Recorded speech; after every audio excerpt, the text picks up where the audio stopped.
চরম বাঁচা বাঁচলেন অমিত শাহ। অমিত শাহের চপারে বিভ্রাট। ঠিক কি ঘটল দেখুন।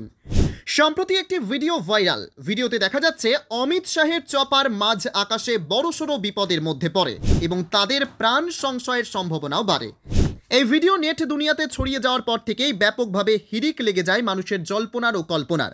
সোমবার রাতে কেন্দ্র একটা বিবৃতি জারি করে এবং বলে কেন্দ্রীয় স্বরাষ্ট্রমন্ত্রী অমিত শাহের হেলিকপ্টার কোনো রকম দুর্ঘটনার কবলে পড়েনি। এই দিন দুপুরের পর থেকে একটা ভিডিও সোশ্যাল মিডিয়ায় ভাইরাল হতে শুরু করে, যেখানে দেখা যায় অমিত শাহ বিহারের বেগুসরাইয়ে ইলেকশন ক্যাম্পেইন করার পর চপারে ওঠার সময় চপারটি নিয়ন্ত্রণ হারিয়ে ফেলে। এই ভিডিওটি সম্পূর্ণভাবে ফেক।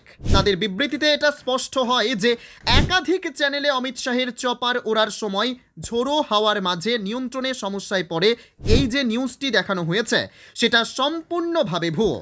এমন কোনো ঘটনা সেদিন ঘটেইনি। এদিন অমিত শাহ বিজেপির ইলেকশন ক্যাম্পেইন থেকে লালু যাদবকে নিশানা করে বলেন, লালু যাদব আপনাদের প্রাচীনকালের লুণ্ঠনের মধ্যে ফেলে রেখে যেতে চান। একমাত্র এই সরকার আপনাদের এই লুণ্ঠনের যুগ থেকে বের করে এলইডির আলোর যুগে নিয়ে যেতে চায়।